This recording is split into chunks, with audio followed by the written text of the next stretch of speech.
Ambany dia ambany ny tahapazahoan'ny malagasy ny rano fisotro madio na ihany koa ny fidiovana sy ny fidiovana. Antony maro no mahatonga izany ho andareo anivondirano ohatra dia mametraka fanamby izy ireo ny anao ny tsaratsara kokoa mba ahafahan'ny malagasy rehetra hisitraka izany amin'ny taona 2024. Ny 370 isanjaton'ny malagasy fotsiny amin'izao fotoana izao no mahazo tombontsoa mikasika ny sehatry ny rano fisotro madio, fanadiovana sy ny fidiovana. Araka ny tarehimarika nomeny Idio Ranomasina nandritra ilay hetrikasa mikasika ny filakevim-pirenena ho fampiroboroboana ny paikady eo amin'ity sehatra ity, izay nitotsaina tetsy amin'ny DLC Anosy. Napetraka laharam-pahamehana araka izany ny ahafahan'ny zato isanjaton'ny malagasy azo rano madio amin'ny taona 2024.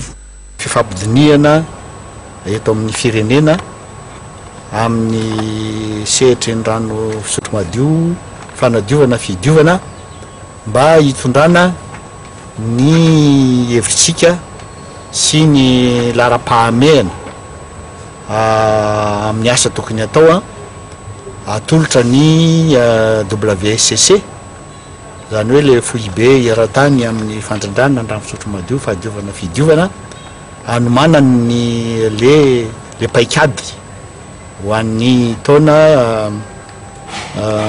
2024. Zany hoe le ataony hoe plan stratégique à moyen terme 2017-2020, satria io zany no rafitra zay ametrahany ny asa zay iveriny fa tokony ho vatsiny vola. Iny faritra Atsimon'Nosy iny toy Anandroy sy Atsimondrefana no nisafidin'ny Idio Ranomasina ampiarana ny paikady fampandrosoana. Ambony dia ambony tokoa mantsy ny tahampahafatesana noho ny tsy fahampian'ny rano madio amin'iny faritra iny ka manamaina ny tany.